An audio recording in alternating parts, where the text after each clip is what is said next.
In today's video, I'm going to teach you how to limit interfaces for specific users in Airtable.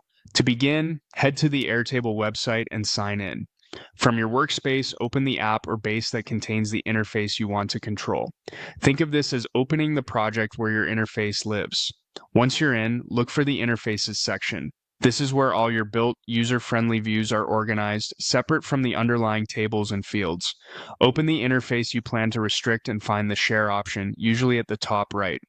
This Share panel is your control center for who can see and do what within this interface. By adjusting these settings, you're ensuring the right people have the right level of access and everyone else stays out. Now, invite the specific person you want to allow. Start typing their work email address into the invite field. When Airtable suggests the matching address, click it to select.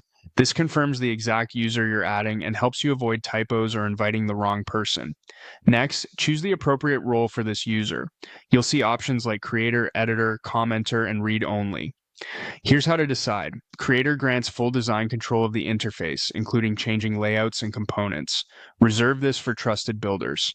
Editor lets someone interact with records through the interface, updating data without redesigning it, which is great for operational teammates. Commenter allows users to leave feedback or notes but not change data or design, useful for stakeholders reviewing progress.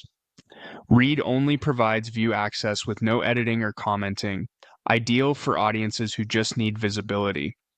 A good rule of thumb is to give the minimum access needed for someone to do their job, and you can always raise it later if required.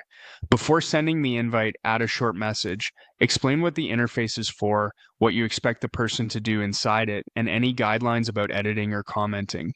Clear context reduces back and forth and helps the user land in the right place with confidence. When you're satisfied with the email and role, click Invite. Airtable will send an email to that person with a direct link to the interface and the exact permissions you set. Repeat the same process for any additional users you want to include. That's it. By inviting only specific people and assigning the right roles, you've effectively limited access to your Airtable interface, protecting your data and preserving a clean, purposeful user experience.